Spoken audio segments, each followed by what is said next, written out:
Assalamualaikum warahmatullahi wabarakatuh. Apa kabar? Kembali berjumpa dengan saya, Hersy Guno Arif. Kasus dugaan pelecehan seksual dan pemerkosaan yang dilakukan oleh Ketua Komisi Pemilihan Umum Hasyim Asyari terhadap Misha Hasnaini Muin ini makin kusut ya. Seperti kalau kita seperti sinetron Indonesia ini makin berbelit-belit, tapi penuh kejutan. Setelah sebelumnya beredar video klarifikasi dari Hasnaini bahwa tidak benar dia pernah dilecehkan dan diperkosa Hasyim Asyari, Hasnaini kembali membuat bantahan atas klarifikasinya itu. Dia mengaku membuat video klarifikasi itu dalam kondisi tertekan. Kusut banget kan ya. Ini orang Jawa menyebutnya bulet ini ya. Ketika membuat video klarifikasi, Hasnaini waktu itu dia mengaku membuat testimoni itu bahwa dia dilecehkan dan diperkosa oleh Hasyim Asyari itu karena dalam kondisi depresi. Nah sekarang dia mengaku membuat video klarifikasi kemarin itu karena dia ditekan. Jadi mana yang benar? Ini terserah pada Anda, mana yang Anda lebih percaya gitu ya, pengakuan testimoni dia sebelumnya, atau kemudian klarifikasinya, atau kemudian klarifikasi atas klarifikasi lagi, begitu ya. Hasnaini dalam keterangan tertulisnya, sekarang ini dalam keterangan tertulis, bukan lagi dalam video, dia menyatakan bahwa tanggal 11 Desember 2022 sekitar pukul 16 waktu Indonesia bagian Barat di Rumah Tahanan Salemba Cabang Kejaksaan Agung, dia didatangi oleh ex pengacaranya yang bernama Brian Gautama. Atas intimidasi, tekanan, dan ancaman, saya dengan terpaksa membuat video dan menandatangani surat pernyataan klarifikasi tertanggal 18 November 2022 kepada Hasyim Asyari yang telah disiapkan oleh saudara Hasyim Asyari dan saudara Brian Gautama. Itu kata Hasnaini dalam pernyataan tertulisnya hari Senin ya tanggal 26 Desember. Putri dari politisi PDI Perjuangan Max Muin itu menjelaskan Brian itu pengacara dia sebelumnya yang merekam saat ia membacakan teks permintaan maaf. Setelah video selesai dibuat, Brian Gautama langsung mengirimkan kepada Hasyim Asyari. Hasnaini juga menyebut ada sejumlah saksi ketika dia yang menyaksikan peristiwa ketika dia membuat video rekaman itu. Siapa sih Hasnaini? Nah, ini kan Anda semua sudah tahu walaupun partainya nggak lolos, ini dia adalah Ketua Umum Partai Republik Satu. Sebelumnya pada pemilu 2019 itu dia membuat partai juga namanya Partai Republik saja. Nah, ini partai yang sekarang ini kembali gagal mengikuti Pilpres karena tidak lolos verifikasi faktual. Nah, sekarang ini Hasnaini itu sedang ditahan oleh Kejaksaan Agung sebagai tersangka dalam korupsi penyelewengan penggunaan dana PT Waskita Beton Prekes. Ini anak perusahaan dari BUMN Waskita Karya ya. Saya buatkan ringkasan kronologinya ya agar tidak membuat bingung Anda semua dan juga termasuk saya sendiri ya. Kan mulai hebohnya itu kan pada hari Kamis tanggal 22 Desember 2022. Melalui kuasa hukumnya Farhad Abbas dia melaporkan Ketua KPU Hasyim Asyari ke Dewan Kehormatan Penyelenggara Pemilu. Pada waktu itu dia mengaku dilecehkan dan diperkosa oleh Hasyim Asyari, Ketua KPU. Farhad pada waktu itu mengaku dia punya sejumlah bukti berupa video testimoni, foto-foto, screenshot dari chatting WA antara Hasyim Asyari dengan Hasnaini dan juga tiket ke Yogyakarta. Nah, ini foto ketika dia bersama Hasyim Asyari di bandara. Ini kalau lihat fotonya saya menduga ini di bandara Yogyakarta ya. Sementara yang ini, nah ini adalah screenshot chattingannya dengan Hasyim Asyari. Tak lama setelah laporan itu, setelah dia melaporkan ke DKPP, itu kan beredar video yang kemudian membuat gempar. Video yang menyebar di media sosial itu juga tersebar pada tanggal 22 Desember. Nah ini videonya ya yang waktu itu membuat geger ya. Assalamualaikum, hari ini saya Ketua Umum Partai Pandai bersama dengan Ketua Umum Partai Masyumi, Pak Ahmad Yani. Halo Bang. Hadir juga dari Sekjen Partai Perkasa. Hari ini kita akan membuat testimoni pengakuan sebagai korban daripada pelecehan seksual dan upaya pemerkosaan atau mungkin sudah terjadi, yaitu dari Hasnaini, di mana pelaku utamanya adalah kita sebut saja HA, Ketua KPU RI. Bagaimana Bu Hasnaini? Apa kabar? Didampingi Pak Iksan? Ya. Agak maju dikit Bu Hasnaini.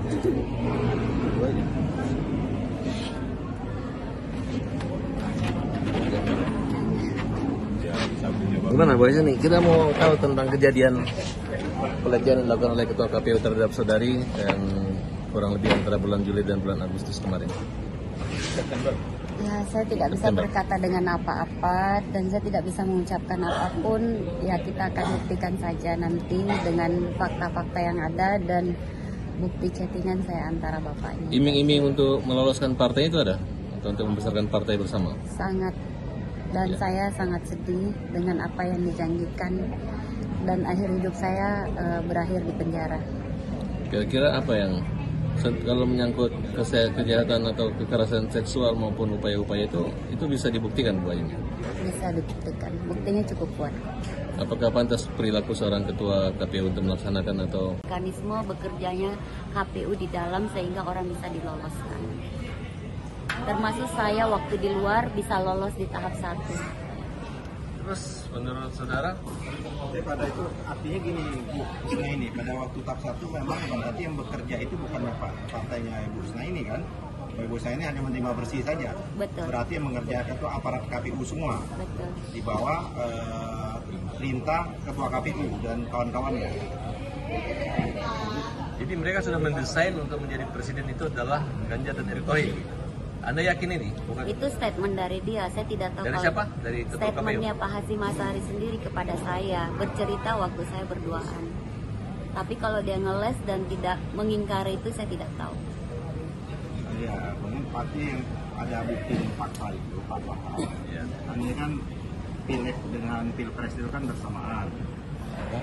Artinya tadi Ibu Husna ini sebagai indikasi dan bukti yang nggak mungkin dia bisa pungkiri bahwa partainya Ibu Husna ini di tahap Asna ini ya. Asna ini di tahap pertama Partai Republik 1 ya. Partai Republik 1 itu kan lolos. Padahal yang bekerja itu menunjukkan ya tidak boleh dilakukan. Yang bekerja itu harusnya partai ini. Berarti jauh sebelumnya juga mungkin sipol-sipol itu mereka juga mengerjakan semuanya itu. Gitu.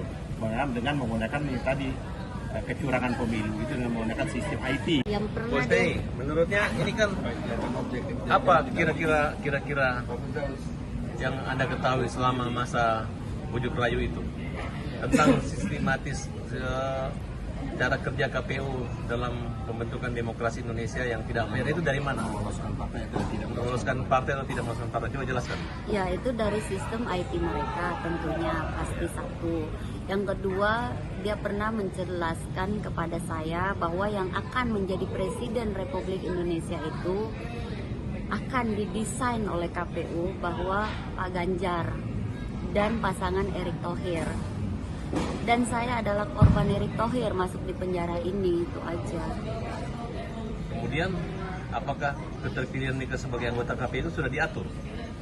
Ya, itu saya tidak paham. Yang jelas yang saya tahu keterpilihan menjadi ketua KPU itu adalah di backing oleh partai-partai besar. Intinya seperti itu, dan tidak semudah itu orang menjadi ketua KPU sebab ketua KPU itu adalah titipan partai-partai besar. Saya tidak bisa menyebutkan partai besarnya apa aja, tapi dia pernah menjelaskan kepada saya semua tentang. Setelah gempar itu hari Kamisnya, pada hari Senin tanggal 26 Desember beredar video Hasna ini mengklarifikasi tuduhannya terhadap Hasyim Asyari dan dia menyampaikan permohonan maaf.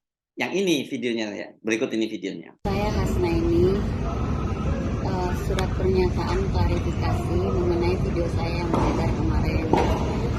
Saya Hasna ini hari ini Jakarta Minggu 11 Desember 2022 melalui surat ini saya memohon maaf sebesar-besarnya kepada Ketua KPU Hasyim Asyari beserta jajarannya, serta melalui surat ini saya menyatakan dan mengklarifikasi bahwa video yang beredar yang menyatakan bahwa saya telah mengalami pelecehan seksual dan pemerkosaan yang dilakukan oleh Ketua KPU Hasyim Asyari, maka saya nyatakan bahwa hal itu tidak benar. Perkataan itu saya katakan karena kekesalan saya dan kehilapan saya. Akibat saat ini saya sedang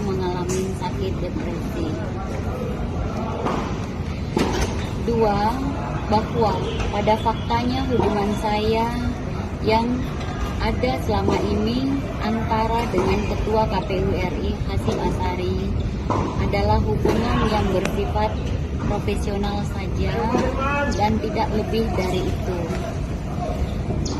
Yang ketiga, bahwa saya memastikan jika di kemudian hari terjadi lagi kejadian serupa yang dilakukan oleh pihak manapun, saya nyatakan hal itu tidak benar.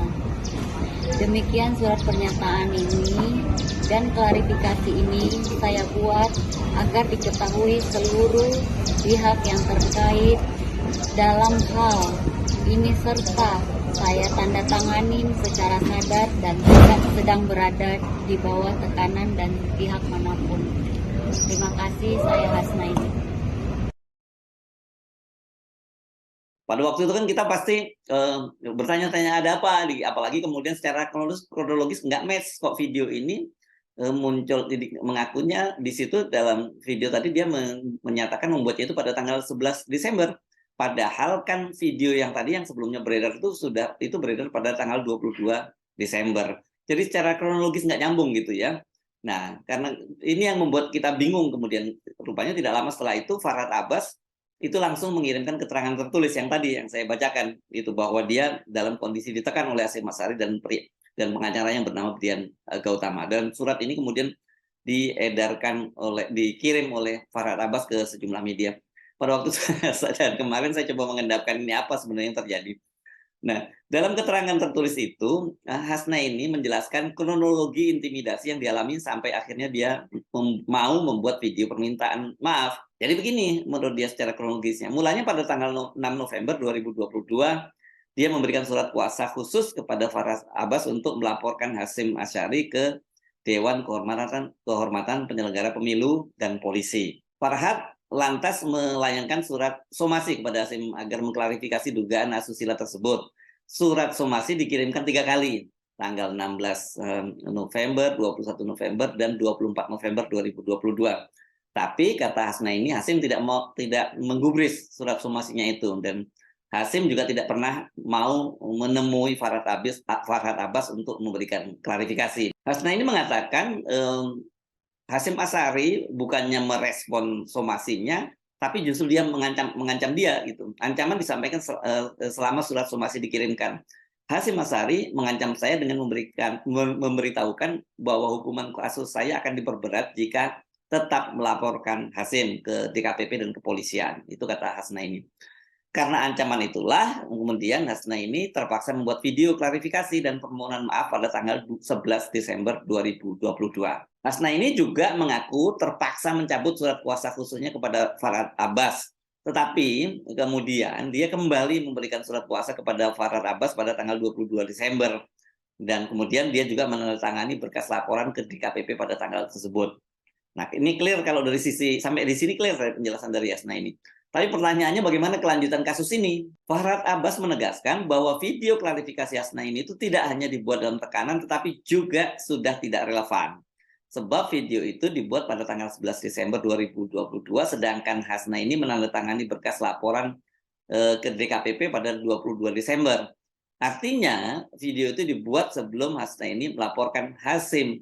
Nah, kalau dengan begitu, kalau kemarin kan kita menyebut berarti dengan klarifikasi kemarin kasusnya tidak lanjut, tetapi ada kejanggalan kenapa itu baru dibuat pada tanggal 11 Desember. Rupanya ini kalau sekali lagi kalau kita memegang versi dari Hasnaini, tanggal 11 Desember dibuat pengakuan tadi, klarifikasi tadi hanya untuk internal ya, belum disebarkan ke media. Tetapi karena kemudian muncul video-video yang viral tadi, yang cukup panjang tadi, yang dibuat dia mengaku dia diperkosa, dia dilecehkan dan diperkosa oleh Hasyim Asyari. Kemudian video itu beredar ke publik pada hari Seninnya, ya. Loh, jadi kalau dengan begitu, ya kalau kita mengikuti yang terbaru dari penjelasan Farhad Abbas dan Hasnaini, ya kasus ini belum dicabut. Jadi logikanya kasus pelaporan Hasnaini jalan terus. Ini akan diikuti dengan laporan kepada kepolisian. Kalau kita mencermati kasus Hasnaini ini yang jadi seperti cerita seperti saya sebut tadi, seperti cerita sinetron Indonesia yang stripping yang bersambung nih. Apakah kemudian karena si Hasna ini pernah jadi juga bintang sinetron, jadi ceritanya seperti sinetron. Ini berputar-putar dan penuh kejutan. Yang paling aman buat kita semua itu wait and see ya, nggak boleh menyimpulkan dulu. Tetapi karena kasus ini melibatkan seorang ketua umum KPU yang jadi penyelenggara pemilu, maka kasusnya itu nggak bisa kita dipandang enteng. Ini kasus ngaco aja, nggak bisa bilang begitu kita ya. Apalagi di luar kasus pelecehan dan pemerkosaan kan ada juga bocoran yang disebutkan oleh Hasna ini dari Hasyim Asyari bahwa ada desain pilpres itu akan berlangsung curang karena sudah didesain yang akan menjadi pemenang dalam pilpres itu adalah pasangan Ganjar Pranowo sebagai presiden dan Erick Thohir sebagai wakil presidennya.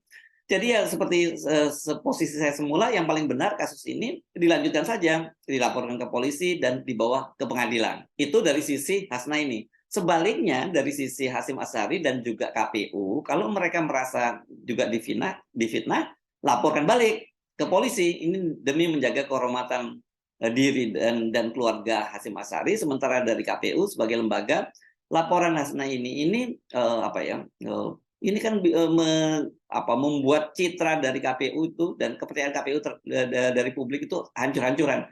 Jadi untuk mengembalikan kepercayaan publik terhadap KPU, ya laporkan balik Hasna ini. Dengan begitu semuanya bergulir di pengadilan dan kita akan tahu bagaimana proses sesungguhnya nanti, apalagi kalau kita dapat hakim-hakim yang bagus dan pengacara yang bagus, kan kita bisa menyaksikan setidaknya seperti kasusnya Verdi Sambo dan istrinya Putri Sambo dalam kasus pembunuhan Yosua. Banyak hal yang selama ini tidak terungkap kepada publik, akhirnya terungkap kepada publik. Saya Haris Arif dari Forum News Network. Sampai jumpa lagi. Wassalamualaikum warahmatullahi wabarakatuh.